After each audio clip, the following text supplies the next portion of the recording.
Salve, salve você que acompanha a Análise Verdão aqui no YouTube. Meu nome é Leonardo Suzuki, sejam muito bem-vindos a mais uma análise pós-jogo de um jogo que é meio maluco, porque eu já estava pronto para gravar aqui com um tom de não muita alegria, porque vamos combinar, o jogo não foi bom, né?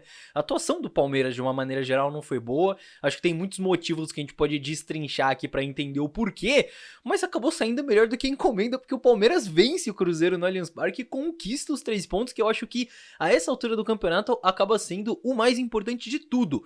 Por quê? Eu acho que foi um jogo muito importante pra gente regular as expectativas. Eu acho que esse é o ponto-chave da análise de hoje, que é muito importante, regular as expectativas, porque acho que tá bem claro o que vai ser o Palmeiras daqui até o final do ano e a gente precisa conversar sobre isso. Então, muito importante conquistar os 3 pontos, mas tem muita coisa pra gente destrinchar. Então, vamos falar desse Palmeiras 1 Cruzeiro 0. Inclusive, eu estou de azul, mas Palestra Itália, tá? Não tem nada de. Não é nada do Cruzeiro, não. Então, pelo amor de Deus. Se bem que o Cruzeiro também é Palestra Itália, né? Mas enfim, isso fica pra outro dia. Vamos falar sobre esse jogo, sobre essa atuação do Palmeiras, que mais uma vez, eu acho que não foi boa, tá? O primeiro tempo, o Palmeiras começa marcando em cima o Cruzeiro tava forçando muito uma saída curta ali, né, com os laterais baixos, saindo, jogando curto com os zagueiros e tal, o Palmeiras tava subindo a marcação, tava conseguindo recuperar algumas bolas no campo de ataque pra criar oportunidades e tudo mais, conseguiu gerar finalizações a partir disso, subindo pra sufocar o Cruzeiro, pra gerar um volume e tudo mais, depois o Cruzeiro até acaba apostando mais na velocidade dos pontas ali como a única saída possível, porque o Palmeiras tava realmente conseguindo sufocar. Mas foi um primeiro tempo, foi um jogo, na verdade, em que o Palmeiras teve muita posse, teve um bom volume no primeiro tempo, no sentido de apertar o Cruzeiro, né, de ter a bola, de empurrar o Cruzeiro para trás, mas de pouquíssimas chances claras de gol mesmo, né? Não foi uma partida que o Palmeiras ficou mais tempo com a bola, mas não foi aquele jogo que nem foi contra o Atlético Mineiro, por exemplo, que o Palmeiras criou chance de tudo quanto é jeito, né? Que o Palmeiras criou chance de bola parada, criou chance em ataque organizado, em contra-ataque, de todas as maneiras possíveis. Não foi assim. Foi um jogo que o Cruzeiro conseguiu se defender muito bem. A primeira chance que realmente que o Palmeiras foi ter foi no segundo tempo lá que o Arthur perde, né? E claro, foi um baita desafio pro Palmeiras, porque o Cruzeiro é a segunda melhor defesa do campeonato, né? Não sei se vocês estão sabendo dessa, mas só não é melhor que a defesa do Botafogo, que é o líder. Então, é uma defesa muito forte, é um time muito organizado nesse sentido.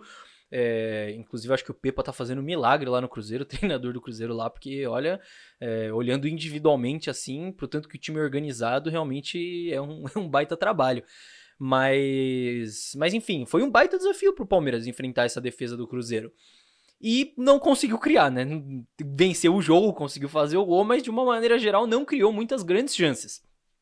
E tem um negócio importante sobre isso, porque a postura ofensiva do Palmeiras, em termos de ocupação de espaços, ou seja, em termos de como o Palmeiras se posiciona ali pra atacar o seu adversário, não mudou, basicamente. Porque você, mesmo com as trocas ali, né, com o Dudu poupado, com... Quem mais que foi poupado? O Dudu, o Everton e o Piquerez, né? Eu até senti falta, inclusive, daquela dinâmica pelo lado esquerdo, mas em termos de ocupação, não mudou muito. Você tinha a saída de 3 ali com o Mike ficando, Zé Rafael e Menino como a dupla de volantes, Arthur aberto pela direita, Vanderlan aberto pela esquerda, Veiga e John como 2 meias, com o Rony na frente. E muitas vezes, inclusive, no primeiro tempo, o Palmeiras fez aquele mecanismo do Menino recuando para fazer a saída de bola, liberando o Mike pela direita, né? Coisa que o Palmeiras já fez contra o Atlético Mineiro, teve vídeo aqui no canal, eu expliquei isso, o Palmeiras repetiu no primeiro tempo contra o Cruzeiro. Então, assim, a ocupação de espaços nesse sentido tava igual. O que tava diferente pra mim, que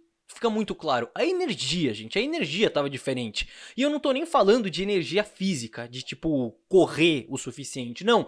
Tô falando de energia mental. E é por isso que eu comecei o vídeo falando sobre regular expectativas, porque pra mim ficou muito claro. E se já não tava claro antes, né, mas enfim, tá muito claro que a energia mental desse time, ela tá canalizada pra outro lugar, que é a Libertadores. Tá canalizada pra outro lado. Tá muito claro que o objetivo do Palmeiras até o fim do ano é o tetra da Libertadores. E não tá errado também, né? Claro, é muito difícil alcançar o Botafogo a essa altura do campeonato. Então, assim, eu falo em regular as expectativas porque eu imagino que a energia que o Palmeiras vai colocar no Campeonato Brasileiro pra cada jogo vai meio que ser essa, sabe? Não vai ser nada muito além disso, não. Então, preparem-se, regulem as suas expectativas, tá? Porque meio que vai ser isso. Eu já volto nesse ponto. Só pra gente terminar de falar sobre o jogo em si. No segundo tempo, o Abel faz aquelas substituições por atacado, coloca lá John tira o John, coloca o Breno Lopes, tira o Rony, coloca o Endrick, tira o Arthur, coloca o Luiz Guilherme, depois ele coloca o Flaco, enfim. E o time se manda mais, só que deixa mais espaço também, né? Então, engraçado, o Abel ele faz essas trocas e tudo mais, teoricamente deixa o time mais ofensivo, né? Porque aqui no Brasil a gente, né, tem muitos negócios de, tirou um volante e botou um atacante, o time fica mais ofensivo. Só que não estava mais organizado para atacar. Eu achei que estava mais organizado para atacar no primeiro tempo. Inclusive, estava mais desorganizado no segundo tempo para se defender de possíveis contra-ataques do Cruzeiro, porque você tinha Mike Vanderlan se mandando pelos lados, os dois laterais subindo, né? Breno e Luiz Guilherme vindo de fora para dentro, Veiga, Endrick lá na frente, só tinha o Zé Rafael e os dois zagueiros atrás, porque o Richard Rios infiltrava a todo momento. E agora, a gente precisa falar sobre Richard Rios, tá? É um assunto importante, porque ele entrou no lugar do Gabriel Menino e tudo mais, lesão do menino. E assim, esse negócio do Rios infiltrar toda hora, não participar do jogo com bola ali, querer infiltrar, querer atacar espaço toda hora, eu acho que, de início, é um erro do Abel permitir que isso aconteça a todo momento, porque na minha visão, claro, isso tudo é na minha visão, tá? Pode discordar. Na minha visão, isso prejudica o time. Porque ele não dá opção de passe mais curta pro Zé e pros zagueiros, ele distancia os dois blocos ali do time, né, a saída de 3 com a linha de 5 na frente, digamos assim, ele distancia essas linhas no momento de atacar, então acho que o ataque fica mais desorganizado, fica mais difícil de atacar e deixa o time mais desprotegido nos contra-ataques do adversário, porque fica só os zagueiros e o Zé Rafael, ou quando tem um lateral junto fazendo a saída, só a saída de 3 mais o Zé Rafael, falta um jogador ali, eu acho que essas movimentações do Rios acabam prejudicando o time de uma maneira geral. Então, acho que tem uma parcela de erro do Abel aí. Porém, gente, o Rios, ele é isso aí. Eu tô falando isso e não como uma crítica agora, tá? Até agora foi uma crítica, mas agora falando sério, em termos de característica do jogador. Quando o Palmeiras contratou, eu e outros membros aqui do Análise Verdão, nós vimos os jogos dele no Guarani. E era isso que ele fazia no Guarani, gente. Eu falei isso no vídeo, inclusive. Pode caçar aí no canal, tem vídeo analisando taticamente a contratação dele, como ele encaixaria no Palmeiras. E eu falei, era isso que ele fazia. Ele não participava da saída de bola. Ele corria pra frente, ele atacava espaço pra receber lá na frente, pra receber aberto, partir pra 1 contra 1 e tudo mais, pisar na área pra finalizar. Ele é isso, ele corre pra frente, é isso que ele sabe fazer. Essa é a característica dele. Então, é complicado mudar. Claro que ele é jovem, ele pode evoluir e tudo mais, tem tudo pra evoluir, inclusive. Mas é complicado pedir dele também uma coisa que ele nunca fez na vida. E se o Palmeiras contratou o Rios achando que ele poderia ser uma alternativa pro Gabriel Menino, pra fazer o que o Menino faz, que eu já expliquei aqui, né? Esse negócio de ajudar na saída de bola, de circular, de tentar um passe vertical, de às vezes recuar pra ajudar na saída pra poder liberar o Mike. O Rios não é esse cara. O Rios ele vai correr pra frente, ele vai atacar espaço, ele vai receber a bola lá na frente, ele não vai participar da construção. Ele não vai participar da circulação da bola. Essa é a característica do jogador que a gente contratou. E aí, se você perguntar pra mim, opinião do Léo Suzuki, você acha que essa característica faz sentido no elenco do Palmeiras, na maneira que o Palmeiras joga? Eu te respondo. Pra mim, não. Eu acho que não faz sentido. Eu acho que não é um negócio que encaixa. Mas foi esse jogador que o Palmeiras contratou, essa característica que o Palmeiras trouxe pro elenco. Então, isso aqui, né, mas é óbvio que é uma crítica com todo o respeito possível, falando exclusivamente da característica do jogador, nada pessoal, óbvio. Mas, enfim, é a característica dele. Isso eu acho que acaba desorganizando o time muitas vezes. Então, de duas uma, ou o Abel vai usar o jogador dentro da sua característica, como tem sido, para tentar aproveitar o melhor dele, ou a gente vai tentar tirar algo dele que ele nunca fez e isso vai levar um tempo para ele evoluir, para ele desenvolver novas características, novas dinâmicas e tudo mais, enfim. Achei que era um tópico válido porque eu vi muita gente criticando ele, então achei importante trazer todos esses lados para a conversa. Mas enfim, como eu disse, foi um segundo tempo que o Palmeiras tentou se lançar para frente do jeito que estava, deu espaço pro Cruzeiro, o Wesley teve uma baita chance ali num contra-ataque.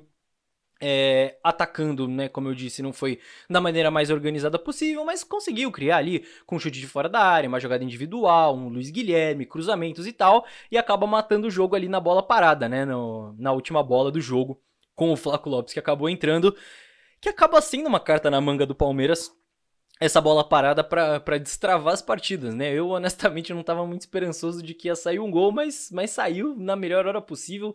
Último lance do jogo, basicamente. Importante também pro Flaco, pra dar confiança e tudo mais, mas eu acho que é bom pra dar paz também, né? Depois de ter empatado com o Atlético ali, não ter conseguido matar o jogo, fazer gol, é bom uma vitóriazinha pra dar paz, pra seguir tranquilo pro resto da semana, trabalhar em paz, tranquilidade, depois de 3 pontos. Então, assim, o resultado foi maravilhoso, tá? O desempenho eu acho que foi ruim, na minha visão. Mas eu não vou ficar aqui me estressando também, meus amigos, por causa daquele negócio que eu falei. Regular expectativas. O objetivo do Palmeiras aqui é claro, gente, até o final da temporada. Ah, Léo, mas não dava pra fazer melhor com esse time que entrou em campo? Não dava pra ter um desempenho melhor? Dava, claro que dava. Mas é o que eu falei, a energia mental, a concentração dos jogadores tá totalmente canalizada pra outra competição, pra outro objetivo, né? Até o Abel, recentemente na academia de futebol, quando ele recebeu a placa do 200 jogos, né? Uma camisa, 200 jogos, enfim, uma homenagem lá, recebeu da Leila Pereira. Até naquele momento o Abel fez uma menção a Libertadores, falou um negócio de eternidade, né? Brincou, tem esse negócio da glória eterna na Libertadores, então até ele expôs isso, que claramente é o objetivo do Palmeiras. E repito, está certo ser o objetivo do Palmeiras. Então, assim, gente, a energia que o Palmeiras vai conseguir canalizar pro Campeonato Brasileiro é o que sobrar. Tanto que não tem comparação a concentração que o Palmeiras entrou pra jogar contra o Atlético e a concentração que o Palmeiras entrou pra jogar nos últimos jogos de Campeonato Brasileiro, sabe? Realmente, não tem como comparar e meio que vai ser isso, assim, até o final da temporada. Não tem muito o que dizer. Falta um turno de brasileiro ainda, então se preparem. Não tô falando que vai ser todo jogo assim, tá? Até porque, né, esse acabou de ser depois de Libertadores e tal. Mas enfim, vão ter outros jogos provavelmente como esse. E aí tem um ponto negativo e um ponto positivo, né? O ponto negativo é esse, que teremos outros jogos assim, que o Palmeiras não vai estar no máximo da sua intensidade, no máximo da sua concentração, não vai conseguir jogar o máximo que pode. Esse é o ponto negativo. Então vão ter outros jogos meio burocráticos, meio pragmáticos, meio chatos, né? Falando português, claro. Mas qual que é o ponto positivo? O ponto positivo é que tudo indica que na Libertadores não vai ser assim. Porque se o Palmeiras tá tirando essa energia mental do brasileiro pra concentrar, pra canalizar, pra focar na Libertadores, tudo indica que na Libertadores a gente vai ver o melhor Palmeiras possível, né? O Palmeiras intenso, concentrado, com foco no plano, né? Naquilo que tem que fazer dentro de campo, enfim, melhor individualmente, todas essas questões. Então, acredito que o roteiro da temporada daqui pra frente deve seguir mais ou menos dessa forma. Tomara que a lesão do menino não tenha sido grave, porque eu acho que, levando tudo isso em conta que eu falei, eu acho que é muito importante o Palmeiras ter todo mundo à disposição, né? Não basta não ter o camisa 5 que todo mundo pediu, só falta o outro volante titular acabar se lesionando, né? Eu não sei qual foi a gravidade da lesão, mas enfim, tomara que não tenha sido grave. Mas é isso, meus amigos. Tô até olhando minhas anotações aqui pra ver se eu não esqueci de alguma coisa, mas eu acho que não. Eu acho que é basicamente isso. A meta, né? A meta de pontos. E aqui, a meta de pontos que eu vou colocar aqui, né? Eu vou seguir a mesma meta que eu tinha colocado nos últimos jogos de brasileiro, em todos os jogos. Mas não é uma meta pro Palmeiras buscar o Botafogo, porque agora é muito difícil, né? Todo mundo já sabe. Mas é importante a gente ter essa meta interna só pra saber em que ponto a gente tá. Então o Palmeiras finaliza o primeiro turno com 9 jogos em casa e 10 fora, o que daria uma pontuação na nossa meta de 37 pontos e o Palmeiras fez 34 no primeiro turno. Então, cara, tá abaixo da meta, mas tá dentro do aceitável ali pra você terminar numa posição de G4, de G3 e tudo mais. Então, se o Palmeiras conseguir manter essa média até o fim do campeonato, vai conseguir se manter numa posição confortável ali pra levar em paralelo a Copa Libertadores, que, como eu disse, vai ser o foco daqui até o final do ano. Não tá errado o seu foco, vai ser isso mesmo. E o importante é que o Palmeiras não entre da maneira que entrou contra o Cruzeiro, contra o Deportivo Pereira e contra quem enfrentar na semifinal se passar e assim por diante. Certo, meus amigos? No mais é isso. Muito obrigado pela companhia em mais um vídeo. Eu nem pedi like, né? Até esqueci de pedir like, mas se você chegou até aqui e não deixou o seu like ainda, deixa o seu likezinho aí, porque me ajuda muito, certo? A vitória merece, os 3 pontos merecem o seu like, então deixa o likezinho aqui embaixo, que ajuda demais o meu trabalho. Comente aí também o que você achou do jogo. Não esqueça de entrar no canal e ver os últimos vídeos que postei aqui, porque tem muita análise tática sobre a Libertadores, sobre o jogo contra o Atlético Mineiro. Muita gente tá me cobrando a análise do Deportivo Pereira. Calma que vai sair em breve. Até o final de semana deve sair a análise do Deportivo Pereira completa aqui, então inscreva-se, ative o sininho das notificações, deixa o like, participe, comente, faça o que você quiser, manda pros amigos, enfim. É isso, meus amigos. Muito obrigado pela companhia em mais um vídeo, vejo todos numa próxima. Tchau, tchau.